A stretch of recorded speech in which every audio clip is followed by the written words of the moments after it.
അങ്ങനെ വീണ്ടും ഒരു ത്രില്ലർ മത്സരം കൂടി. GT ആരാധകർ വിചാരിക്കുന്നുണ്ടാവും നിങ്ങൾക്ക് ഈ ആരാധകരെ ഇത്ര മുൾമുനയിൽ നിർത്താണ്ട് നേരത്തെ തന്നെ ഒന്ന് ജയിച്ചിടുന്നു. പക്ഷെ അവർ ആ രണ്ടാമത്തെ കളിയിൽ എങ്ങനെയായിരുന്നു ആ ഒരു ത്രില്ലറിൻ്റെ അവസാനത്തിൽ തോറ്റു പോയിട്ടുണ്ടായിരുന്നത്, അതിൽ നിന്ന് പാഠം ഉൾക്കൊണ്ടുകൊണ്ട് തന്നെയാണ് ഈ ഒരു കളിയിലേക്ക് വന്നിട്ടുണ്ടായിരുന്നത്. ഇത് അവർക്ക് ജയിച്ചേ മതിയായിരുന്നുള്ളൂ, അവർ ജയിക്കാൻ ഉറപ്പിച്ച് തന്നെ വന്നിട്ടുണ്ടായിരുന്നു. പക്ഷേ എന്നിരുന്നാൽ പോലും അത് ലാസ്റ്റ് ഓവർ വരെ നീണ്ടു പോയിട്ടുണ്ടായിരുന്നു അവർക്ക് ആ ഒരു ജയം സ്വന്തമാക്കാനായിട്ട്. ഇപ്പോൾ ടോസ് നേടിയിട്ട് അക്ഷർ ബാറ്റിങ്ങിനായിട്ട് ഗില്ലിനും കൂട്ടറിനെയൊക്കെ അയക്കുമ്പോൾ അവർ വിചാരിച്ചിട്ടുണ്ടാവുക ഈ കഴിഞ്ഞ കളിയിൽ മുംബൈനെ നമ്മൾ ഒതുക്കിയ പോലെ ബോളിംഗ് പിച്ചാണ്, നമുക്ക് ഒതുക്കാന്നാണ്. പക്ഷേ ഇന്ന് കാര്യമായിട്ട് ബോളർമാർക്ക് സപ്പോർട്ടൊന്നും കിട്ടിയിട്ടുണ്ടായിരുന്നില്ല. ആ മത്സരത്തിൽ ഏറ്റവും ത്രില്ലിംഗ് ആയിട്ടുള്ള മൊമെന്റ്സ് ഉണ്ടായിട്ടുള്ളതെല്ലാം ആ ലാസ്റ്റ് ഭാഗത്തായിരുന്നു ഈ ഒരു മത്സരത്തിൻ്റെ. നമുക്ക് അവസാനത്തെ ആ 2 ഓവർ തന്നെ തുടങ്ങാം. അവസാനത്തെ 2 ഓവർ എറിയാനായിട്ട് വരുമ്പോൾ ഡൽഹിയുടെ ഒരുമാതിരിപ്പെട്ട വിക്കറ്റൊക്കെ പോയിട്ടുണ്ടായിരുന്നു. പക്ഷേ എന്നിരുന്നാലും മില്ലർ അവിടെ ക്രീസിലുണ്ടായിരുന്നു. അതുകൊണ്ട് തന്നെ GT ഇപ്പോൾ ജയിക്കുമെന്ന് നമുക്ക് ഉറപ്പ് പറയാനായിട്ട് പറ്റുന്നുണ്ടായിരുന്നില്ല. മില്ലർ അവിടെ നല്ല രീതിയിൽ അടിച്ച് തകർത്താണ് നിൽക്കുന്നുണ്ടായിരുന്നത്.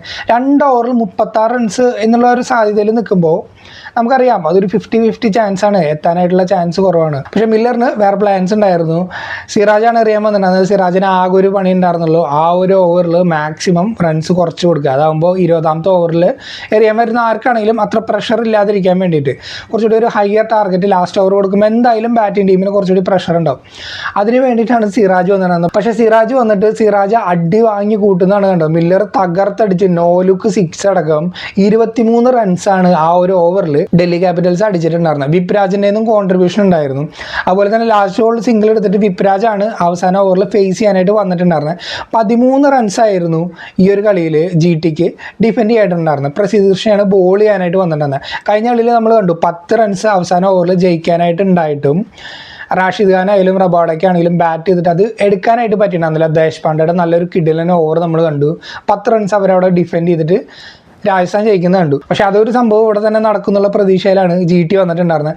13 റൺസ് വേണമായിരുന്നു. ഫസ്റ്റ് ബോളിൽ തന്നെ വിപ്രാജ് നമ്മുടെ പ്രസിദ്ധ് കൃഷ്ണനെ 4 അടിച്ചുകൊണ്ടാണ് തുടങ്ങിയത്. ആ 4 അടിച്ചപ്പോൾ തന്നെ അവർക്ക് മനസ്സിലായി കളി എന്തായാലും ഇനിയിപ്പോൾ ടൈറ്റ് ആവും. ഫസ്റ്റ് ബോൾ തന്നെ 4 അടിച്ച് കഴിഞ്ഞിട്ടുണ്ടെങ്കിൽ ബോളർ കുറച്ചുകൂടി സമ്മർദ്ദത്തിലാവുമല്ലോ. ഇതിന് മുന്നേ തന്നെ ഒരു കാര്യം ഉണ്ടായിട്ടുണ്ടായിരുന്നു, അതായത് സ്ലോ ഓവർ റേറ്റ് കാരണം ഒരു ഫീൽഡർ കൂടി ഉള്ളിൽ നിർത്തേണ്ട അവസ്ഥ വന്നിട്ടുണ്ടായിരുന്നു GTക്ക്.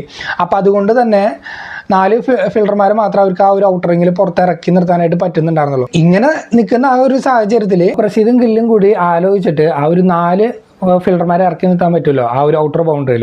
അവരെ മുഴുവൻ ലെഗ് സൈഡിലേക്ക് ഇറക്കി നിർത്തിയിട്ട് ഓഫ് സൈഡിൽ എല്ലാ ഫീൽഡർമാരെയും ആ ഒരു 30 യാർഡ് സർക്കിളിൻ്റെ ഉള്ളിൽ തന്നെ കീപ്പ് ചെയ്തു. നിങ്ങൾ വേണമെങ്കിൽ അതിന് മേലെ കൂടെ അടിച്ചിട്ട് റണ്ണ് കണ്ടെത്തിക്കുക എന്നുള്ള രീതിയിൽ അങ്ങനെ എന്നിട്ട് കൃത്യമായ പ്ലാനോട് കൂടിയിട്ട് ഒരു ബൗൺസർ എറിയാണ്. ആ ബൗൺസർ മാറി നിന്നിട്ട് വിപ്രാജ് അടിക്കാൻ ശ്രമിച്ചിട്ടുണ്ടായിരുന്നു. പക്ഷെ അത് കൃത്യമായിട്ട് ഒരു ക്ലീൻ കണക്ഷൻ വിപ്രാജിന് എടുക്കാൻ പറ്റിയില്ല.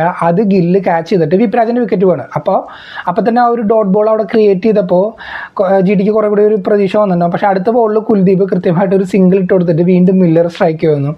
അതിന് തൊട്ടടുത്ത ബോൾ, അതായത് ആ 4ാമത്തെ ബോളിൽ ഒരു 106 മീറ്ററിൻ്റെ കൂറ്റൻ 6 മില്ലർ അടിച്ചിട്ടുണ്ടായിരുന്നു. അതുകൂടി കണ്ടപ്പോൾ GT ആരാധകരാണെങ്കിലും GT പ്ലെയേഴ്സിനാണെങ്കിലും മനസ്സിലായിട്ടുണ്ടാവും ഇനിയിപ്പോൾ കൂടുതൽ എന്താ ചെയ്യുക, 2 ബോളിൽ 2 റൺസ് മാത്രമേ വേണ്ടി വന്നുള്ളൂ. പക്ഷേ പ്രസീദ് അവിടെ കമ്പേഴ്സർ കാഴ്ച വെച്ചു. അദ്ദേഹം എറിഞ്ഞ 5ാമത്തെ ബോൾ ആ ഒരു ബൗൺസർ ബോളാണ് എറിഞ്ഞത്. അത് മില്ലർ അടിച്ചിട്ട് മില്ലറിന് ഓടാനായിട്ട് സിംഗിൾ എടുത്തിട്ട് സ്കോർ ലെവൽ ചെയ്യാനുള്ള ഒരു അവസരം ഉണ്ടായിരുന്നു. പക്ഷേ അദ്ദേഹം കുൽദീപിനെ തിരിച്ചയച്ചു, അവിടെ സ്റ്റേ ചെയ്യാനായിട്ട് തീരുമാനിച്ചു. എന്നാൽ ലാസ്റ്റ് ബോളിൽ മില്ലറിൻ്റെ കണക്കൂടലുകളൊക്കെ തെറ്റി. ഒരു സ്ലോ ബൗൺസർ വന്നത് മില്ലറിനെ അടിക്കാനായിട്ട് പറ്റിയിട്ടുണ്ടായിരുന്നില്ല. അത് വൈഡും ആയില്ല. അത് ബൈ കിട്ടാൻ വേണ്ടി ഓടിയിട്ട് കുൽദീപിനാണെങ്കിൽ എത്താനും പറ്റിയിട്ടില്ല. ബട്ട്ലർ കൃത്യമായിട്ട് അത് സ്റ്റമ്പിലേക്ക് എറിഞ്ഞിട്ട് റണ്ണൗട്ടാക്കി. അങ്ങനെ ഒരേ ഒരു റണ്ണിന് GT ഇന്നലെ ജയിച്ച് കയറുന്നത് കണ്ടു. ഇപ്പോൾ ഡൽഹിക്ക് ഇപ്പോൾ ഈ 200 മേലെയുള്ള റൺസ് ചേസ് ചെയ്യാൻ പറ്റാത്തത് ആദ്യമൊന്നുമല്ല. അവർക്ക് ഇതിനു മുന്നേ ആയാലും ഈ ഒരു ഗ്രൗണ്ടിൽ അവർക്കത് ചെയ്യാനായിട്ട് പറ്റില്ല. അപ്പോൾ ഈ ഒരു കളിയിലേക്ക് നമ്മൾ നോക്കുകയാണെന്നുണ്ടെങ്കിൽ ഫോമിലല്ലാത്ത KL രാഹുലൊക്കെ നല്ല ഫോമിലേക്ക് വന്നിട്ടുണ്ടായിരുന്നു. അതുപോലെ തന്നെ നന്നായി കളിച്ചുകൊണ്ടിരുന്ന റിസ്വി ഫസ്റ്റ് ബോളിൽ വിക്കറ്റ് പോകുന്നുണ്ട്. റഷീദ് ഖാൻ അതിന് ക്രെഡിറ്റ് കൊടുത്തേ പറ്റുള്ളൂ. അദ്ദേഹം 3 വിക്കറ്റ് എടുത്തിട്ടുണ്ടായിരുന്നു. ഈ ഒരു 200 മേലെ റണ്ണ് സ്കോർ ചെയ്ത മത്സരത്തിൽ 6 താഴെ എക്കണോമിയിൽ ബോൾ ചെയ്തിട്ടാണ് റഷീദ് ഖാൻ ആ 3 വിക്കറ്റ് എടുത്തിട്ടുണ്ടായിരുന്നത്. അത് നല്ല രീതിയിലുള്ളൊരു എടുത്തു പറയേണ്ട ഒരു പ്രകടനം തന്നെയാണ്. ഇതിന് മുന്നേ റഷീദ് ഖാൻ ഇതുപോലെ ചെയ്യുന്ന കണ്ടാണ്. റഷീദ് ഖാനെ നമ്മൾ എക്സ്പെക്ട് ചെയ്യുന്ന കാര്യം ഇതാണ്. അത് പുറത്തെടുക്കാനായിട്ട് കുറച്ച് കളികളിലായിട്ട് അദ്ദേഹത്തിന് പറ്റണമെന്നില്ല. പക്ഷേ ഈ കളിയിൽ അദ്ദേഹം കൃത്യമായിട്ട് അത് പുറത്തെടുക്കുന്നുണ്ട്. അതുപോലെ തന്നെ GT ബാറ്റ് ചെയ്യുമ്പോൾ നമ്മൾ സുന്ദരമായിട്ട് വേറെ ഒരു കാഴ്ചയോട് കണ്ടു. ബട്ട്ലർ ആ ഒരു ഫ്ലോയിലേക്ക് തിരിച്ചെത്തുന്നത്, അതായത് ഒരു ഹയസ്റ്റ് ഒരു 800 റൺസിന് മേളിൽ ഹയസ്റ്റ് സ്കോറൊക്കെ ഒരു സീസണിൽ എടുത്തിട്ട് ഓറഞ്ച് ആപ്പ് അടിച്ചൊരു ബട്ട്ലറിൻ്റെ കളി നമ്മൾ കണ്ടിട്ടുണ്ടായിരുന്നു. ആ ഒരു സീസണിൽ ബട്ട്ലർ കളിച്ചായിരുന്ന അതേ ഒരു ഗ്ലിംസ് നമുക്ക് ഈ ഒരു ഒരു ഇന്നിങ്സിൽ കാണാൻ പറ്റി.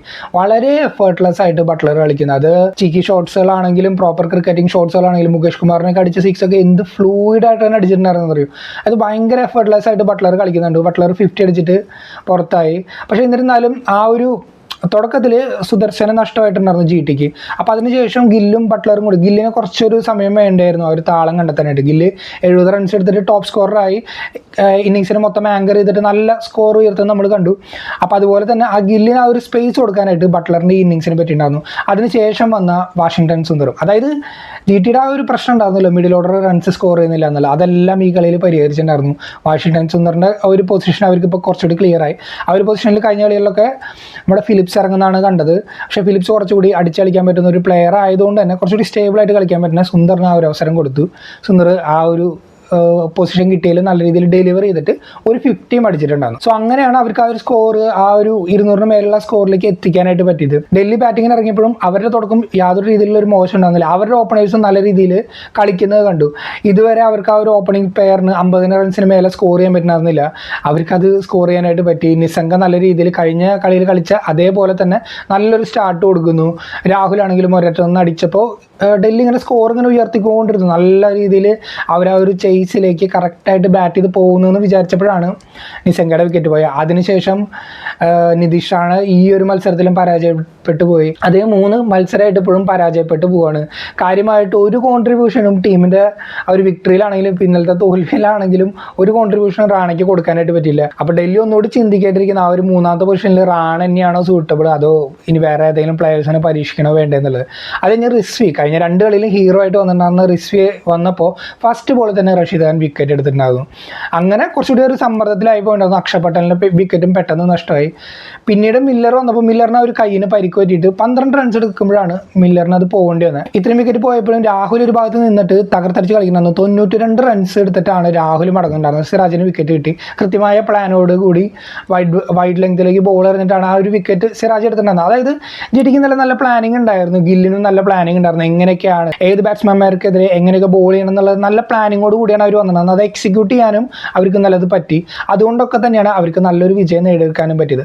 സ്റ്റെപ്സിൻ്റെ റൺഔട്ട് ഒരു നിർഭാഗ്യകരമായിട്ടുള്ള കാര്യമായിരുന്നു. പക്ഷേ മില്ലർ വന്നിട്ടും ശ്രമിച്ചിട്ടുണ്ടായിരുന്നു. ഇതൊരു മില്ലർ ഷോ ആവുമെന്ന് നമ്മൾ വിചാരിച്ചതാണ്. പക്ഷെ അവസാന നിമിഷം അവർക്ക് കയ്യിൽ നിന്ന് പോയി. അങ്ങനെ ആദ്യത്തെ വിജയം നേടാനായിട്ട് GTക്ക് പറ്റി. ഡൽഹിക്കാണെങ്കിൽ അവരുടെ ആദ്യത്തെ പരാജയം കൂടിയാണ് ഈ ഒരു മത്സരത്തിൽ നേരിടേണ്ടി വന്നിട്ടുള്ളത്. ഈ ഒരു കളി വരുമ്പോൾ ഏറ്റവും നന്നായിട്ട് പെർഫോം ചെയ്ത് ആരാ എന്നാണ് നിങ്ങൾക്ക് തോന്നുന്നത്? അതൊന്ന് കമൻ്റ് ആയിട്ടൊന്ന് അറിയിക്കും. വീഡിയോ ഇഷ്ടമെങ്കിൽ ഒന്ന് ലൈക്ക് ചെയ്യും.